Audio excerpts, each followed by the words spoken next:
Pendant longtemps, nous avons imaginé une séparation nette entre l'humain et le sauvage. Une ligne invisible entre ce qui est sûr et ce qui est dangereux. Mais dans certaines régions d'Afrique, cette frontière n'existe pas. Elle n'a jamais existé. La journée commence avant que le calme ne s'installe. Dans la savane, l'aube n'apporte pas le silence. Elle apporte un mouvement discret, presque imperceptible. L'air est encore frais, mais l'environnement est déjà en état d'alerte. Il y a des sons lointains que l'on ne distingue pas clairement. Ils semblent éloignés, mais pas suffisamment pour être ignorés. On ne les voit pas toujours. Parfois, on ne fait que les ressentir. Sur le sol, autour de certains villages, apparaissent des traces, là où elles ne devraient non pas être, des marques profondes, récentes, qui n'étaient pas là la veille. Et dans ces lieux, cela suffit à changer le cours de la journée. Avant que le soleil ne se couche, le bétail commence à s'agiter. Il ne réagit pas comme d'habitude. Il ne suit pas les routines. Il réagit à quelque chose qui n'est pas encore arrivé. Ici, le lion n'est ni un symbole, ni une histoire lointaine, mais une présence constante qui, même lorsqu'on ne la voit pas, finit par décider du quotidien, par où l'on marche, quand on se repose, et ce que l'on est prêt à protéger ou à perdre. Que signifie vivre lorsque le danger n'apparaît pas de temps en temps, mais fait partie de chaque décision? Bienvenue sur Tribu du Monde. Tout au long de ce documentaire, nous parcourons des territoires où 6 peuples africains ont appris à cohabiter avec l'un des prédateurs les plus dangereux du continent. Chacun l'affronte d'une manière différente, avec des stratégies, des routines et des décisions qui ne s'enseignent pas. Elles se transmettent. Avant d'aller plus loin, si les histoires réelles, documentées et racontées avec respect t'intéressent, tu es au bon endroit, car ce n'est qu'en allant jusqu'au bout que tu comprendras ce qui se produit lorsque le danger n'est pas évité. Et pour comprendre comment cette cohabitation se construit, il faut commencer par ceux qui ont tenté de poser des limites aux lions avec la seule chose qu'ils possédaient, leur propre terre. Tribu 1, Maasai. Poser des limites à un prédateur. Dans les vastes plaines du sud du Kenya et du nord de la Tanzanie, le lion ne vit pas loin des humains. Il vit à la même distance que le bétail. Ici, cette séparation ne tient pas sur le terrain. Il n'existe pas de frontière continue indiquant jusqu'où va chaque monde. Seulement un territoire ouvert et exposé. Humains et prédateurs interprètent les mêmes signaux. Le vent, les sons lointains, les mouvements presque imperceptibles de la savane. Pendant la journée, la présence du lion est à peine perceptible. Il se repose à l'ombre, se cache dans la végétation, observe sans être vu. Mais lorsque la lumière commence à décliner et que l'air se rafraîchit, l'équilibre change. C'est alors que le bétail devient le point le plus fragile du paysage. Des animaux regroupés, prévisibles, incapables de réagir rapidement à une attaque. C'est pourquoi pour les Maasai, le moment le plus délicat de la journée n'est pas l'aube, mais le crépuscule. Avant que la nuit ne tombe complètement, le village s'anime. Rien n'est improvisé.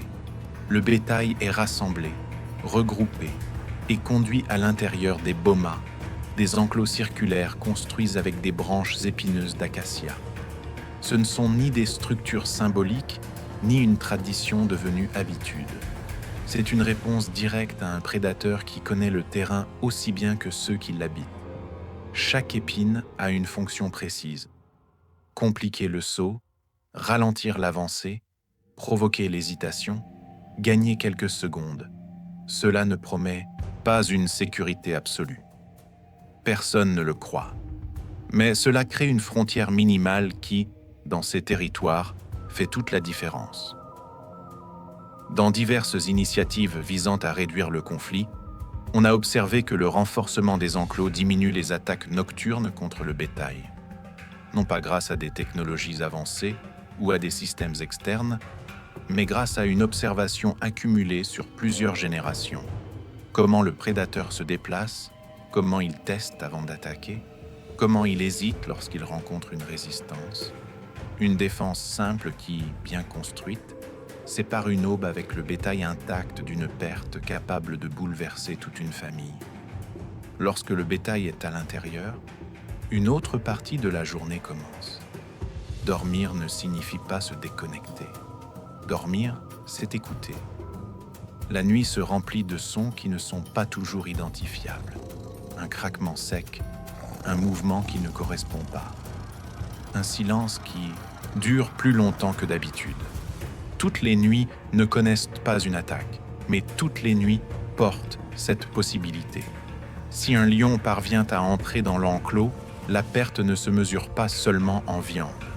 Pour les Massaïs, le bétail est nourriture, statut social, capacité d'échange et avenir. C'est ce qui permet de faire vivre une famille dans le présent et de la projeter vers demain. Le perdre implique déséquilibre, vulnérabilité et, dans certains cas, l'effondrement complet de l'économie familiale. Une seule incursion peut effacer des années de stabilité. Mais l'impact ne s'arrête pas lorsque le lion s'éloigne. L'attaque laisse une trace qui n'est pas toujours visible. Dans de nombreux cas, la perte s'accompagne d'un poids silencieux qui retombe sur la personne responsable cette nuit-là. Non comme une accusation explicite, mais comme un doute persistant qui s'installe et ne se dissipe pas avec le temps.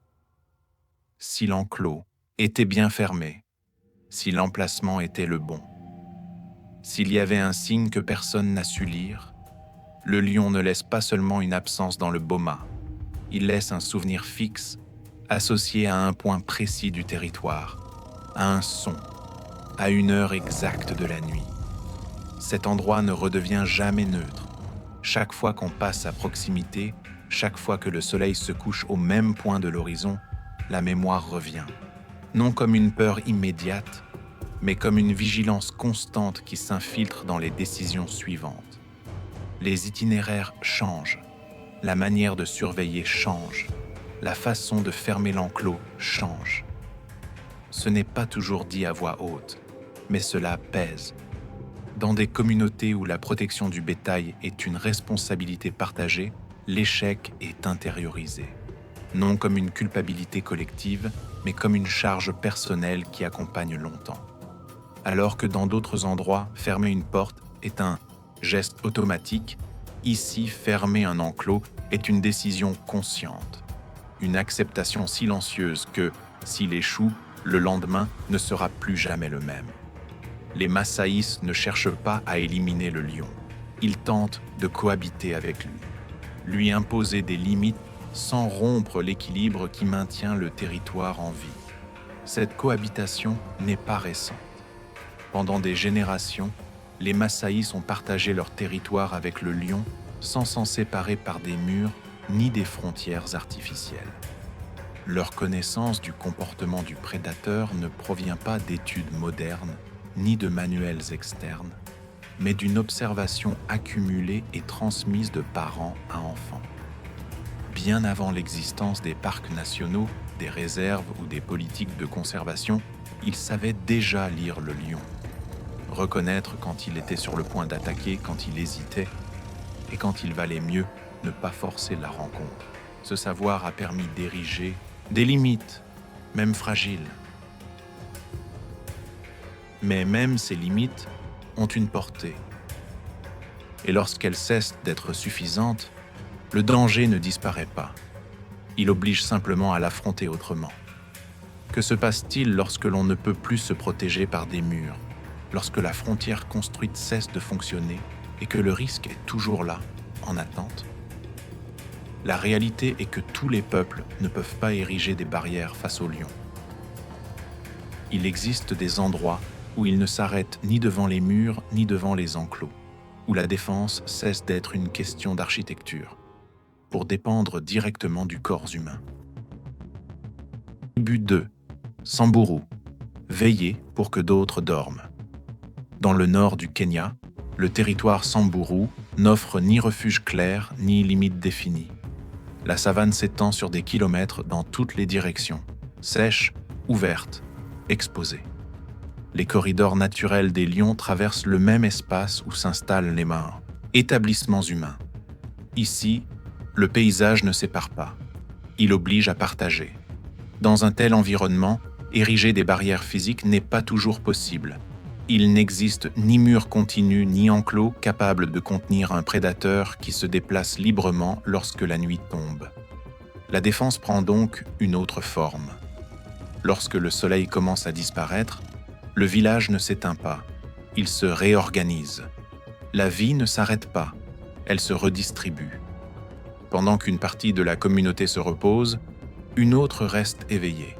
La surveillance nocturne n'est ni improvisée ni exceptionnelle. Elle fait partie de la routine quotidienne. Des tours de garde sont mises en place pour couvrir les heures les plus délicates, celles où le lion s'approche avec le plus de facilité. Le feu reste allumé toute la nuit.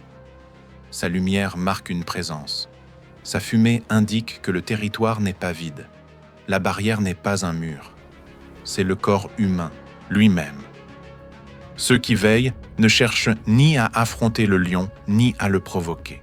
L'objectif n'est pas de dominer, mais de dissuader, rendre visible une attention constante et éliminer l'effet de surprise.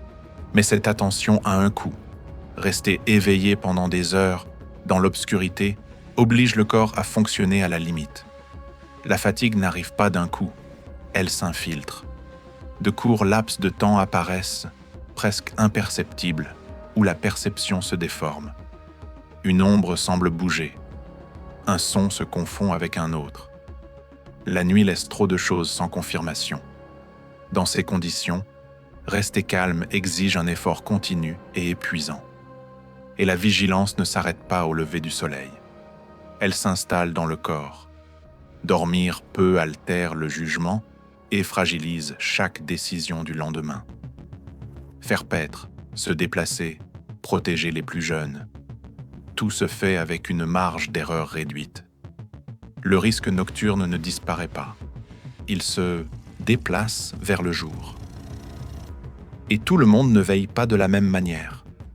La responsabilité de rester éveillé n'est pas répartie au hasard. L'âge, l'expérience et la position au sein du groupe entrent en jeu. Tout le monde ne peut pas assurer la garde ni la maintenir pendant des heures sans faillir. Lorsque l'attention se relâche, l'impact n'est pas seulement individuel. Ce n'est pas toujours exprimé, mais cela reste inscrit dans la mémoire du groupe. Non comme une punition, mais comme un avertissement silencieux. Car lorsqu'une attaque survient, les dégâts ne touchent pas une seule famille. Ils bouleversent l'équilibre de l'ensemble du groupe. C'est pourquoi la protection ne se délègue pas, elle se partage. Et c'est à ce moment-là que l'idée même de sécurité commence à se dissoudre. Que signifie se sentir en sécurité lorsque celle-ci dépend du fait que quelqu'un d'autre ne ferme pas les yeux? Ici, une nuit paisible n'existe que parce que d'autres restent éveillés. Dans de nombreuses régions du monde, nous tenons pour acquis que quelqu'un nous protège pendant que nous dormons. Un système invisible, une distance de sécurité que l'on questionne rarement. Sur le territoire Samburu, cette distance n'existe pas. La protection n'est ni abstraite ni automatique, elle est humaine, quotidienne et tangible. Et pourtant, ce n'est pas la limite. Il existe des lieux où il n'y a ni tour de garde, ni soutien, ni feu partagé. Où la perte ne se répartit pas. Elle frappe de plein fouet. Et continuer à avancer devient une charge portée en silence. C'est vers ces lieux que nous nous dirigeons. Jusqu'ici, tout ce que tu as vu sont des manières de réduire le risque. À partir de maintenant, tu verras ce qui se produit lorsque le réduire n'est plus possible. Tribu 3, Datoga, survivre sans filet. Dans les régions centrales de la Tanzanie, les Datoga habitent des territoires ouverts, où il n'existe aucune limite visible entre l'espace humain et celui du prédateur. Le paysage n'offre ni refuge clair, ni zone d'exclusion. Le pastoralisme se pratique dans des espaces partagés, où le bétail et les lions empruntent les mêmes chemins naturels, les mêmes routes vers l'eau, les mêmes passages étroits où la visibilité diminue et où le risque augmente. Chaque journée commence par une décision implicite. Avancer en sachant que le danger ne peut pas être éliminé, seulement géré.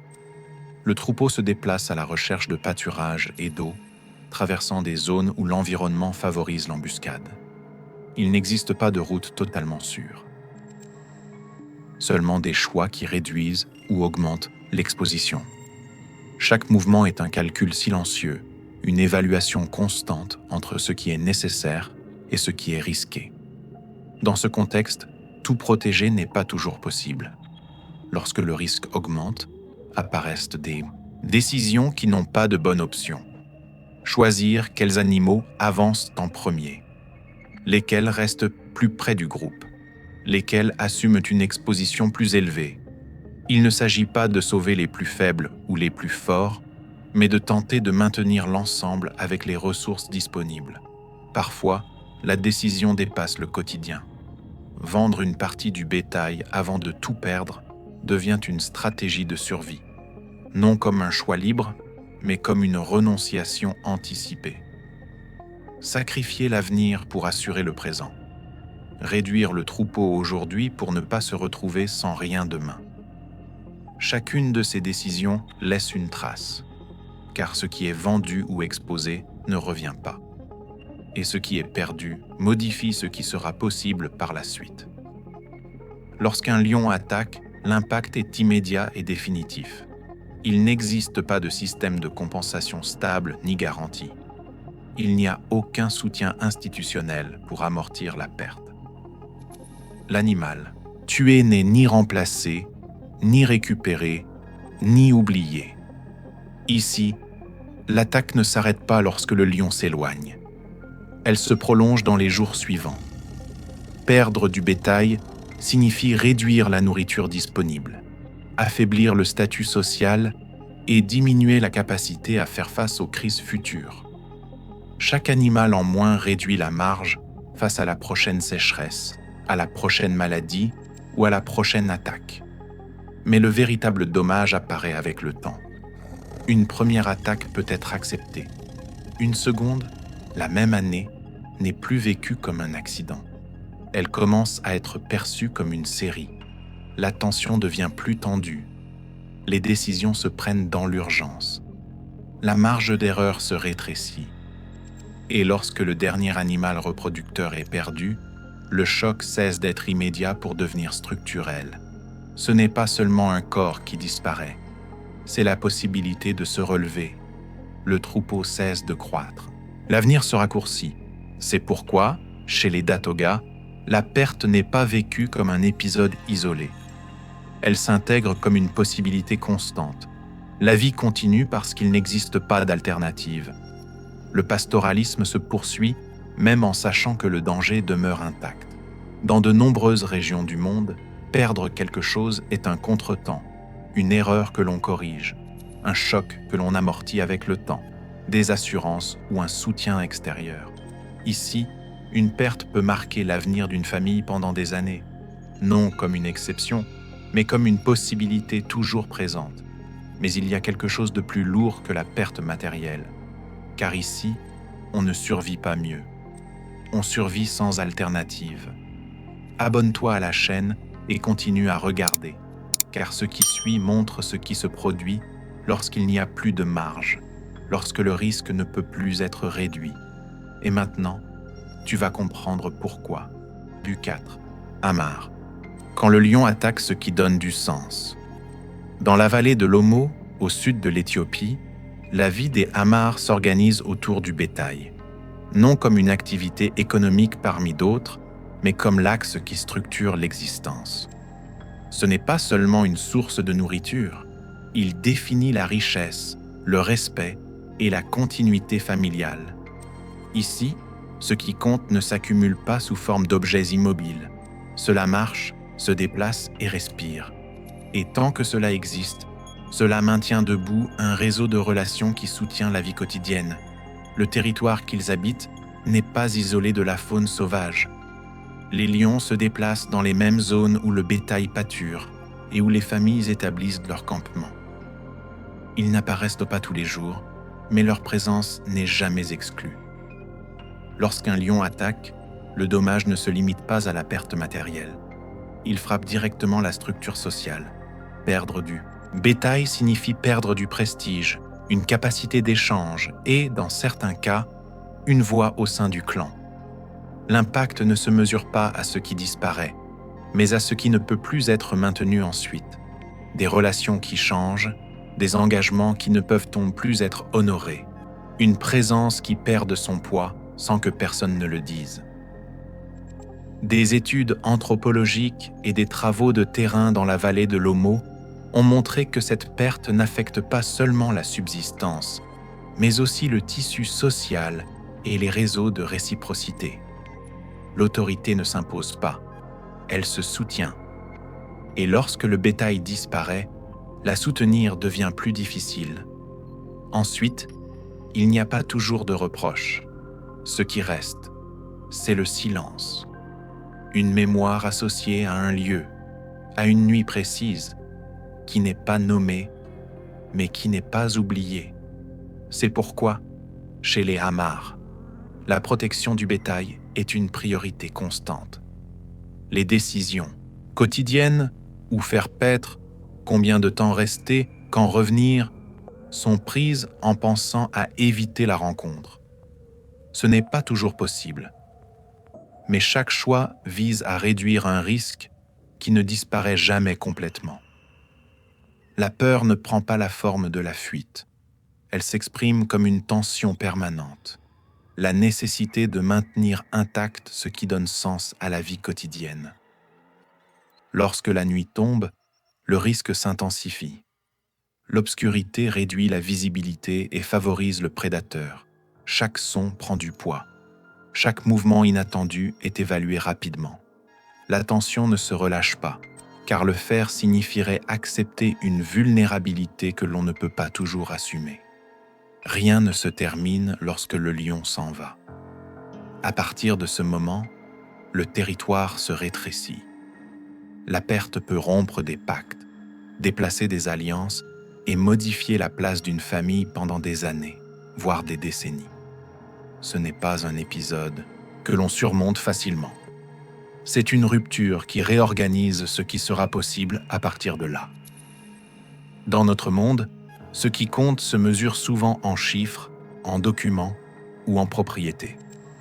Ici, ce qui soutient une vie peut disparaître en une seule nuit. Et avec cela, la stabilité construite pendant des décennies. Ce qui est en jeu n'est pas seulement la survie immédiate, c'est la continuité d'un mode de vie, la possibilité de continuer à occuper une place reconnue. Jusqu'à présent, tu as vu comment on protège ce que l'on possède. Mais il existe des lieux où le risque va au-delà de la perte matérielle, où le lion ne menace pas seulement ce que tu as, mais menace directement ce que tu es. Tribu 5. Hadza. Accepter la vulnérabilité. Aux abords du lac Eyasi, en Tanzanie, les Hadza vivent sans mur séparant le corps humain de son environnement. Ils ne construisent ni enclos ni défense permanente. Leur mode de vie ne prévoit pas de s'isoler du territoire, car le faire signifierait rompre la relation directe qu'ils entretiennent avec lui. Leurs campements sont temporaires, des abris légers, conçus pour durer peu de temps. Rien n'est fait pour rester trop longtemps au même endroit. Pas même le sentiment de sécurité.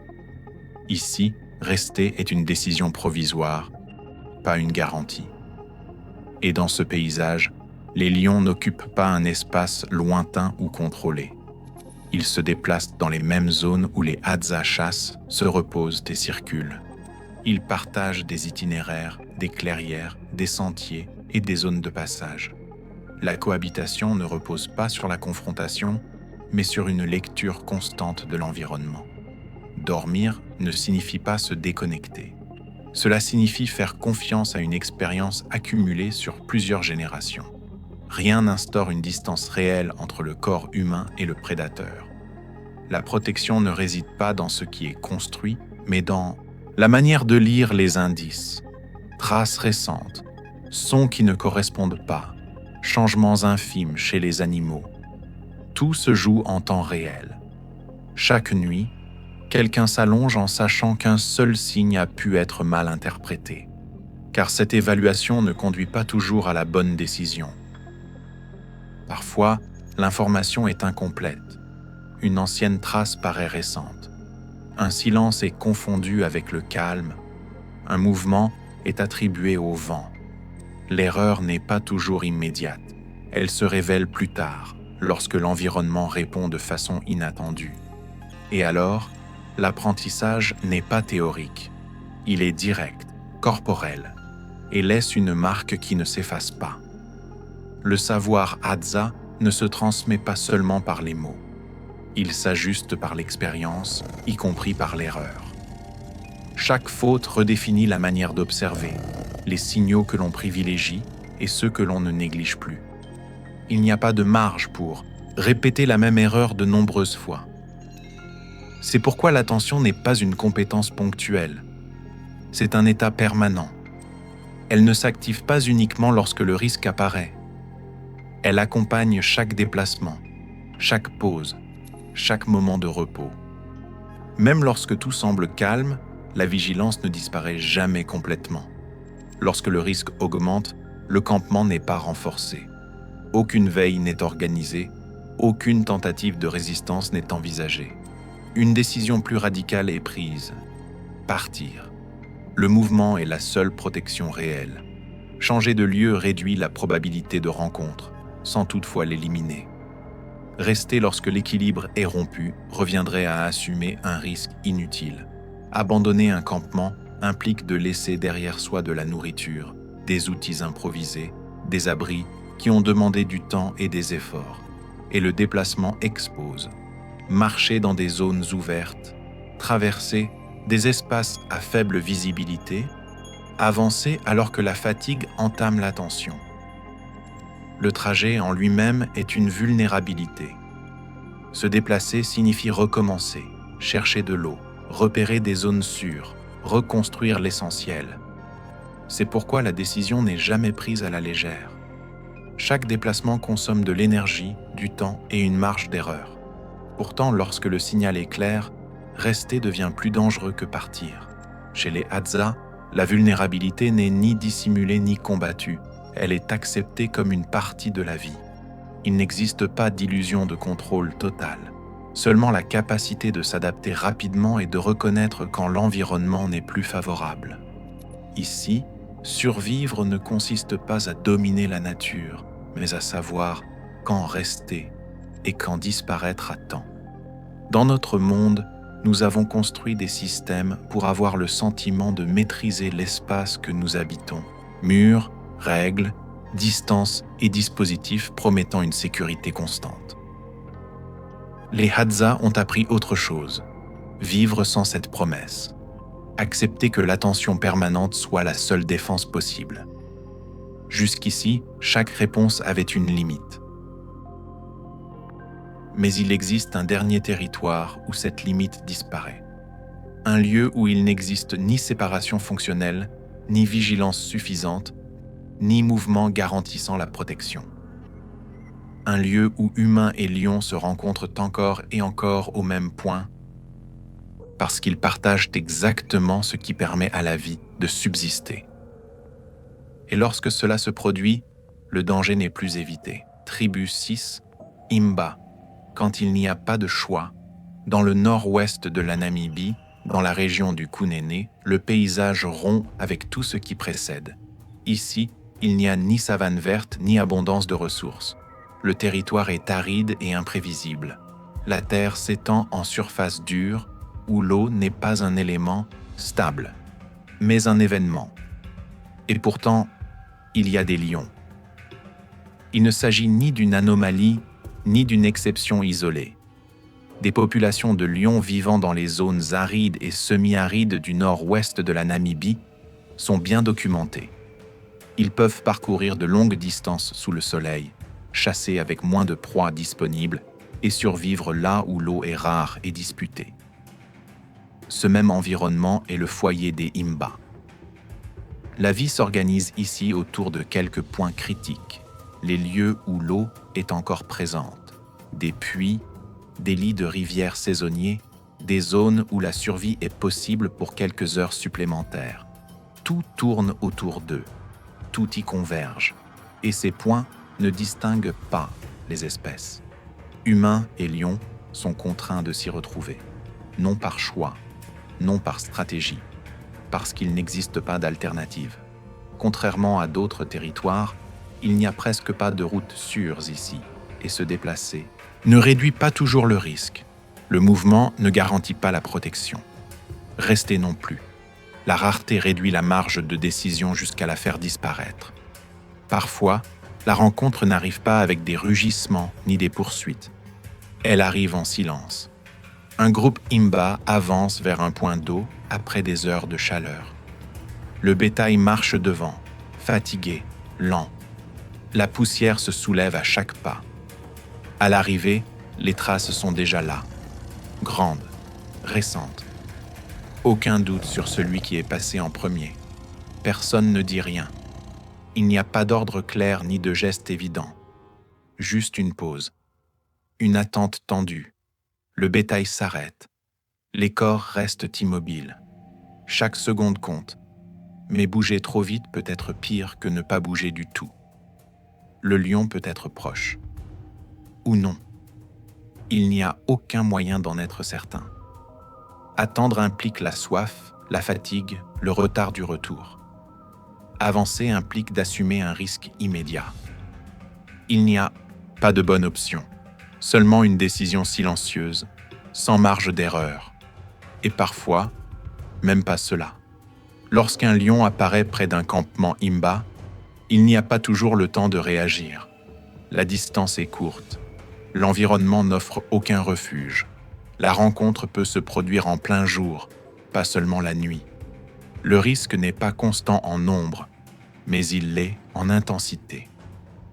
Chaque coïncidence autour d'un point d'eau concentre toutes les variables: nécessité, fatigue, vulnérabilité et survie immédiate. Ici, la cohabitation ne s'organise ni avec des murs, ni avec des tours de garde, ni avec des déplacements stratégiques.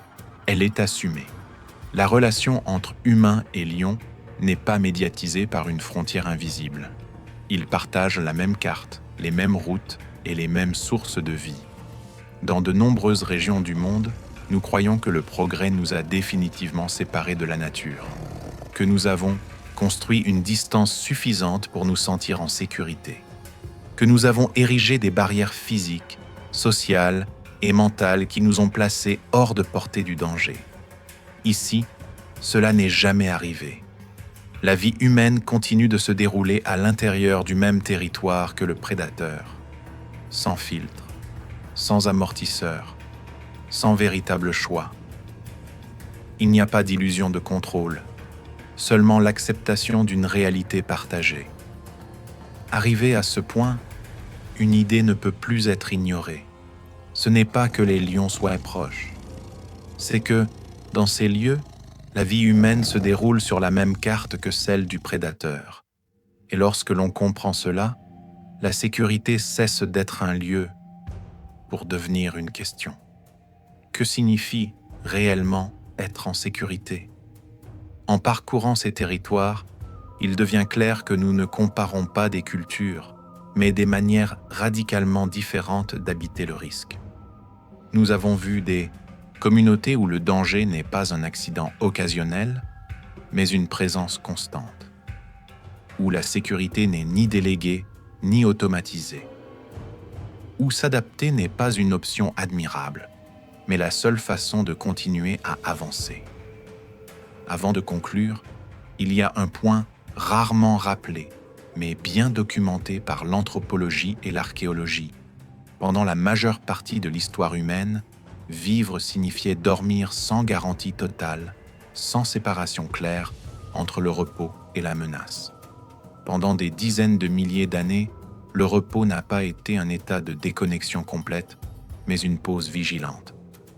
Dormir profondément, sans surveillance constante ni abri solide, n'était pas la norme. Ce fut une exception tardive, liée à la sédentarisation, à l'architecture stable et, bien plus tard, à la sécurité organisée. D'un point de vue évolutif, la sensation de dormir en sécurité est un phénomène récent. Dans notre monde, au contraire, nous avons fait du confort un objectif. Nous réduisons le danger, nous l'isolons et nous l'éloignons de notre expérience quotidienne. Nous construisons des systèmes pour avoir l'impression que tout est sous contrôle et, sans nous en rendre compte, nous confondons cette sensation avec la sécurité. Plus nous nous protégeons, moins nous pratiquons l'adaptation. Et ce qui n'est pas pratiqué se perd, non par incapacité, mais par désuétude. Ces communautés ne vivent pas ainsi par choix ni par romantisme. Elles vivent ainsi parce qu'elles n'ont jamais pu se permettre d'oublier comment s'adapter, parce qu'elles n'ont jamais eu la possibilité de baisser complètement la garde. Et cela laisse une question à laquelle il n'est pas facile de répondre. La sécurité moderne nous protège-t-elle ou nous éloigne-t-elle aussi de ce qui nous a façonnés en tant que société? Si cette idée t'a fait réfléchir, nous t'invitons à partager ton point de vue. Sur Tribu du Monde, nous continuons d'explorer des histoires réelles où la survie n'est pas un concept, mais une condition. Si cette histoire t'a fait réfléchir, elle mérite peut-être aussi d'être partagée. Abonne-toi et active la cloche pour ne pas manquer les prochains documentaires. Et si ce voyage t'a accompagné jusqu'au bout, écris dans les commentaires le mot-clé de cet épisode, adaptation. Parce que comprendre comment d'autres survivent en dit aussi long sur qui nous sommes. Souviens-toi, ce n'est pas la fin, c'est simplement un autre endroit où la carte est de nouveau remise en question. Merci de nous avoir accompagnés dans ce voyage. À très bientôt pour la prochaine destination.